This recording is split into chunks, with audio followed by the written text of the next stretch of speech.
Welcome to Story Time with Tinx. Now we're going to start a series book. And a series book means that there's a lot more books to this. And it's all about Junie B. Jones.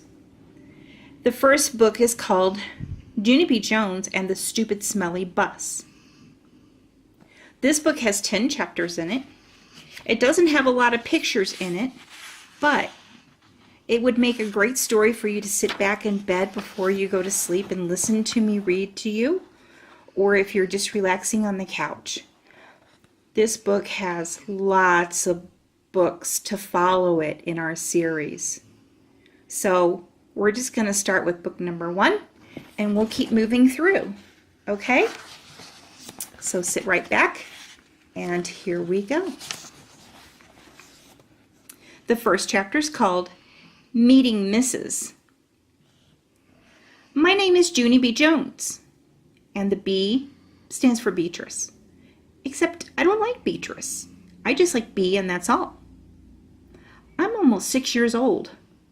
Almost 6 is when you get to go to kindergarten. Kindergarten is where you go to meet new friends and not watch TV. My kindergarten is in the afternoon kind. Today was my first day of school. I'd been to my room before, though. Last week, Mother took me there to meet my teacher.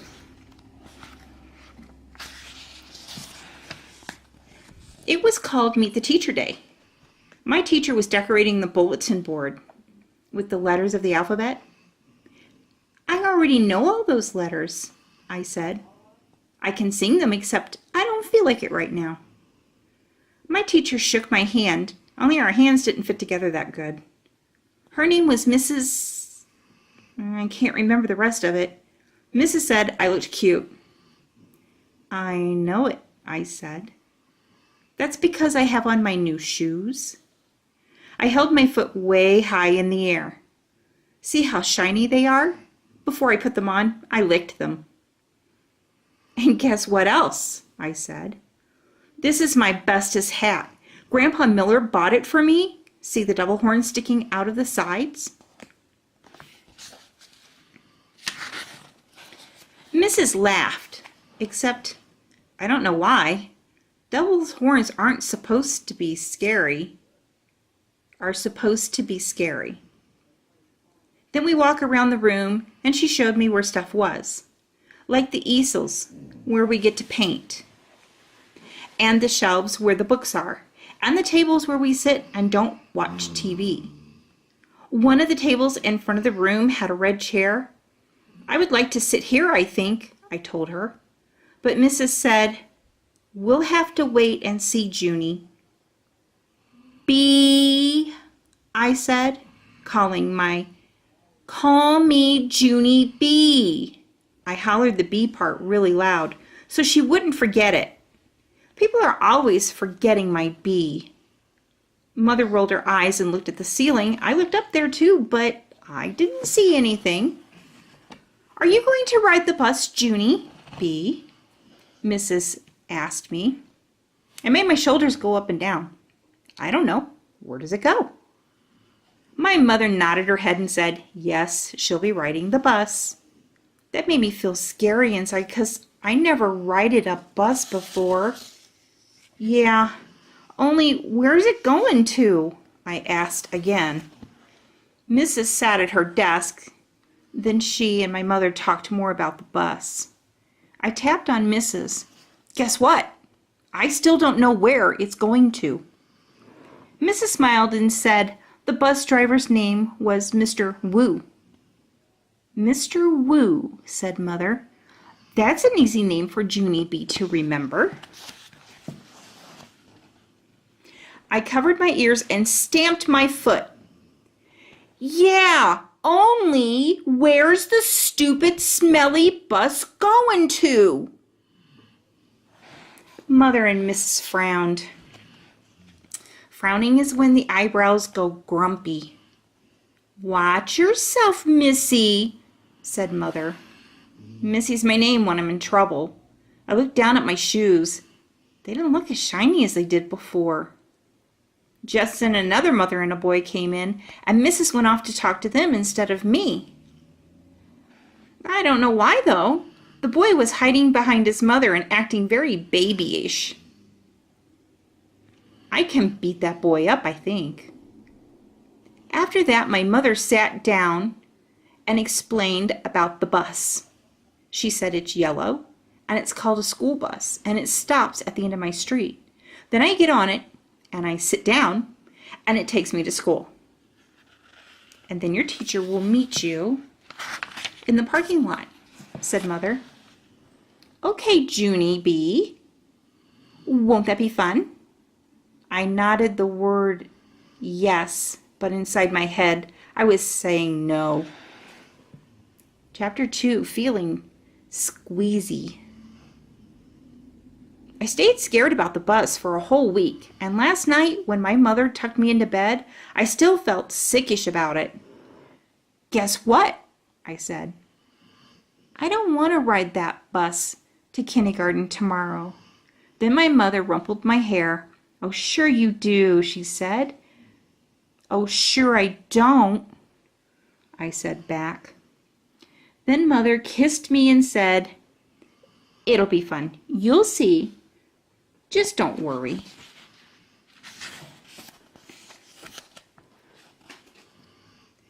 I did, though. I worried very much, and I didn't sleep very good either.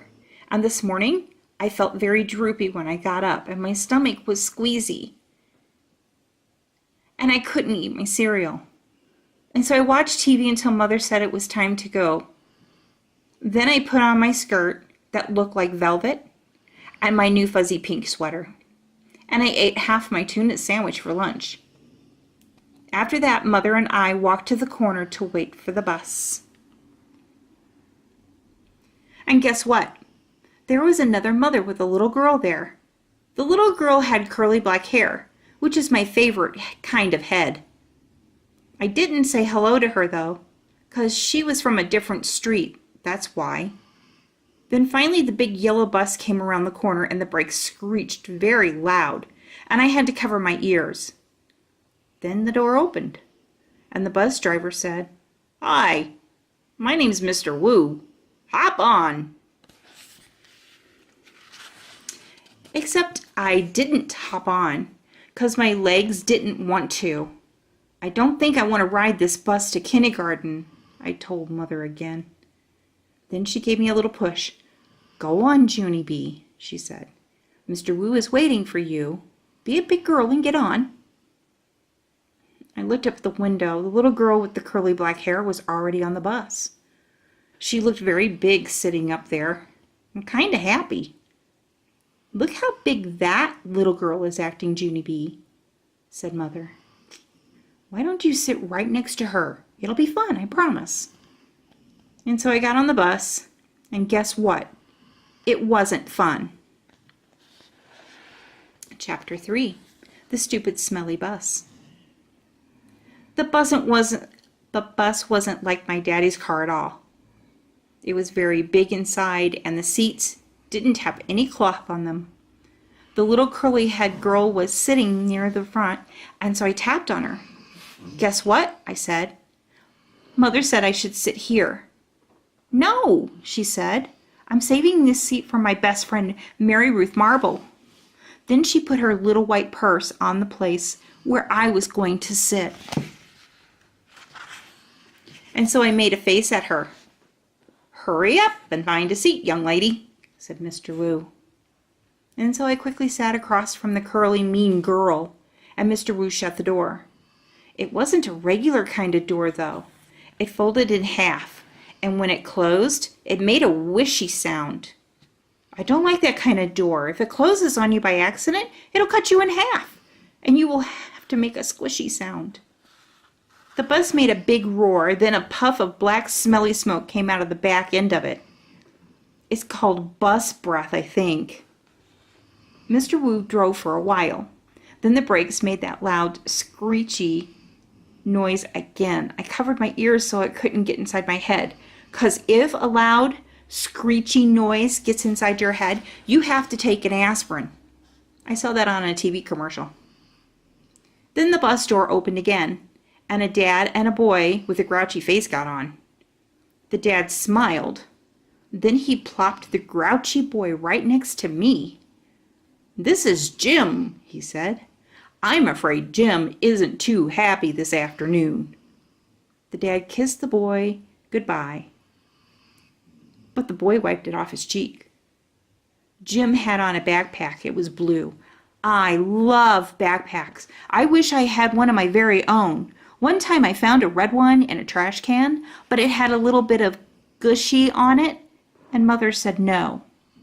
Jim's backpack had lots of zippers. I touched each one of them. 1, 2, 3, 4. Then I zipped one. "Hey, don't," said Jim. He zipped it right up again, and then he moved to the seat in front of me. I hate that Jim. After that, the bus kept stopping and starting, and lots of kids kept getting on. Loud kids, and some of them were the kind that looked like meanies. Then the bus began getting very noisy and hot inside, and the sun kept shining down on me and my fuzzy hot sweater. And here's another hot thing. I couldn't roll down my window because it didn't have a handle, and so I just kept getting hotter and hotter. And it smelled in the bus too. The bus smelled like egg salad sandwich. "I want to get off of here," I said right out loud, but nobody heard me. I hated in this stupid smelly bus. Then my eyes got a little bit wet. I wasn't crying though, 'cause I'm not a baby, that's why. After that, my nose started running, only the bus didn't have a glove compartment, which is where you keep the travel tissues, of course. And so I had to wipe my nose on my fuzzy pink sweater sleeve. Then I stayed on the bus for about an hour or 3, until finally I saw a flagpole and a playground. That meant we were at kindergarten. Then Mr. Wu drove the bus into the parking lot and stopped. I jumped up very first because all I want to do is to get off that stupid smelly thing. Only guess what? That Jim pushed right in front of me. And the curly mean girl did too. And then people started squishing me right tight. And so I pushed them away and they pushed me right back. That's when I fell down and a big foot stepped on my skirt that looks like velvet. "Stop it!" I yelled. Then Mr. Wu hollered, "Hey, hey, hey!" And he picked me up and helped me off the bus. Mrs. was waiting for me just like Mother said. "Hi, I'm glad to see you," she called. Then I ran over to her and I showed her the big footprint on my skirt that looks like velvet. "Yeah, only look at what happened. I got stepped on and now I'm soiled." Mrs. brushed it. "Don't worry, Junie," she said. "It'll come off." After that, I just folded my arms and made a frown. 'Cause guess what? She forgot my bee again. Chapter 4. Me and Lucille and some other kids. Some of the other bus kids turned out to be in my class too. One of them was that Jim I hate. Mrs. made us line up, then we followed her into the room. Its name is room 9. There were other kids waiting by the door. When Mrs. unlocked it, everyone squeezed in all at once. That Jim stepped on my new shoe. He made a scratch mark on my shiny too. The kind of scratch that licking won't fix. "Hey, watch it, you dumb Jim," I hollered at him. Mrs. bent down next to me. "Let's try to use our quiet voice while we're in school," she said. I nodded nicely. "I hate that Jim," I said in my quiet voice. After that, Mrs. clapped her hands together very loud. I want everyone to find a chair and sit down as fast as you can, she said. That's when I ran to the table with the red chair. Only guess what? There was already someone sitting there, a girl with little red fingernails. So I tapped her on her side and I said, I would like to sit here, please, I think. No, she said, I am. Yeah, only I'm already picked this chair out, I told her. Ask my mother if you don't believe me. But the girl just shook her head no, and then Mrs. clapped her hands loud again. Please find a seat. And so then I had to quick sit down in a stupid yellow chair. The same stupid color as the stupid yellow bus. After that, Mrs. walked to the biggest closet in the back of the room. It's called the supply closet. She got out boxes of new pointy crayons and some white circles. Then she passed them out, and we had to print our names on the circles and pin them to our fronts. It was our first work. If you need help spelling your name, raise your hand, said Mrs. I raised my hand. I don't need help, I told her. Grandpa Miller says I print beautifully. I used red, but then a mistake happened. I made my Junie too big, and there wasn't any room left for my B, and so I had to squish it very tiny at the bottom. I hate this stupid dumb circle, I hollered. Mrs. made the shh sound and gave me a new one. Thank you, I said nicely. Grandma Miller says I print beautifully. The girl with the little red fingernails was faster than me. She showed me her circle and pointed to her letters. Lucille. That spells Lucille, she said. I like that name of Lucille, I said. 'Cause guess why? Seals are my favorite animals, that's why. Then Mrs. passed out drawing paper, and we drew pictures of our family. Mrs. put a happy sticker on mine. It was very good, except I made my father too tiny, and my mother's hair looked like sticks. After that, Mrs. took our class on a walk around the school. Everyone had to find a buddy to walk with. My buddy was Lucille. We held hands. The boy I can beat up was right in front of us. His buddy was that Jim I hate. The first place we walked to is called the Media Center. My mother called it a library. It's where the books are. And guess what? Books are my favorite things in the whole world. Hey, there's a jillion of them in here, I hollered, feeling very excited. I think I love this place. The librarian bent down next to me. She said, to use my quiet voice, yeah, only guess what? Right now, I just like the kind of books with pictures. But Mother says when I get big, I'm going to like the kind with just words. And also stewed tomatoes. The boy I can beat up said, shh. I made a fist at him. Then I turned around. After that, we went to the cafeteria. The cafeteria is where kids eat lunch, except not when you're in kindergarten. I said, it smells yummy in here, just like paschetti and meatballs. Then that Jim turned around and held his nose. P.U. I smell you, he said. Lucille laughed very hard, and so I stopped holding her hand. The next place we went was to the nurse's office. It's very cute in that place. There are 2 little beds where you get to lie down and 2 little blankets that are of the color of plaid. Our nurse doesn't look like a nurse. She doesn't wear white clothes and white shoes. Our nurse is just a regular color.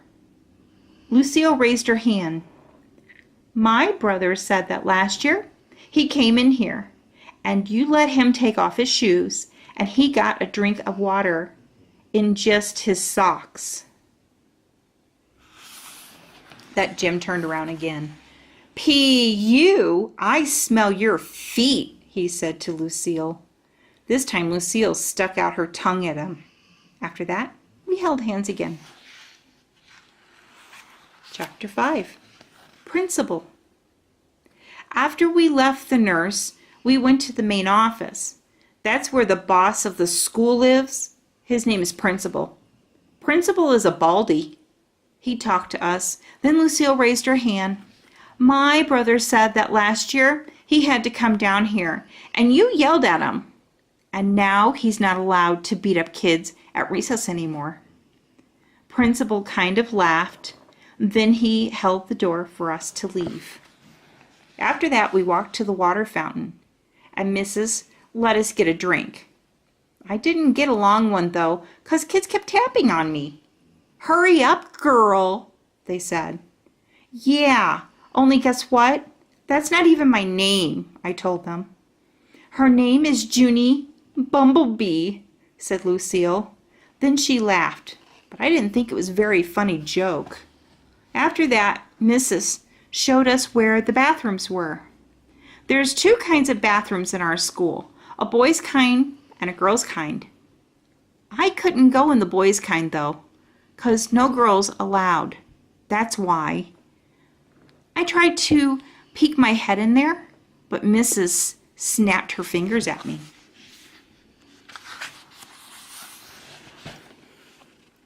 The only boy who got to go into the bathroom was the boy I can beat up. He was jiggling around very much. Then he started running all over the place, and he was holding the front of his pants. William, said Mrs., are you having an emergency? Then William yelled, yes, and he ran in there. The rest of us walked back to our room. I touched Lucille's fingerprint. She said that her fingernail polish is named Very, Very Berry. I would like to have my fingernails red too, I said, but I'm only allowed to have the kind of polish that makes them look shiny. Its name is Clear. Clear is the color of spit. I hate clear, said Lucille. Me too, I told her. And I also hate yellow, which is the color of the Stupid Smelly Bus. Lucille nodded her head. My brother said when you ride home on the bus, kids pour chocolate milk on your head. Then all of a sudden my stomach felt very squeezy again, 'cause I had to ride the bus home. That's why. Why did you have to tell me that for, Lucille? I said, kind of grouchy. After we got back to room 9, we did some more work. It was a game to help us learn each other's names. I learned Lucille, and also a girl named Charlotte, and another girl named Grace. Then I learned a boy named Ham, which we eat at Grandma Miller's. Pretty soon, Mrs. clapped her loud hands together. Okay, everyone, gather up your things. It's almost time for the bell. Then I heard a noise in the parking lot. It was the screechy brakes. And so I looked out the window and I saw the school bus. It was coming to get me. Oh no, I said kind of loud. Now I'm going to get chocolate milk poured on my head. Then I chewed on my fingers. Get in line, said Mrs. When we go outside, I want all of the bus students to come with me. The rest of you must go to the crossing guard. Everyone was lining up. I was the very last one. Just then the bell rang, and Mrs. marched out the door. Then everyone else marched out too. Except guess what? I didn't. Okay, guys, that's the end of chapter 5. Next time, we're going to go ahead and read through chapter 6, A Good Hider, and we'll finish the book. I hope you enjoyed your book. Good night.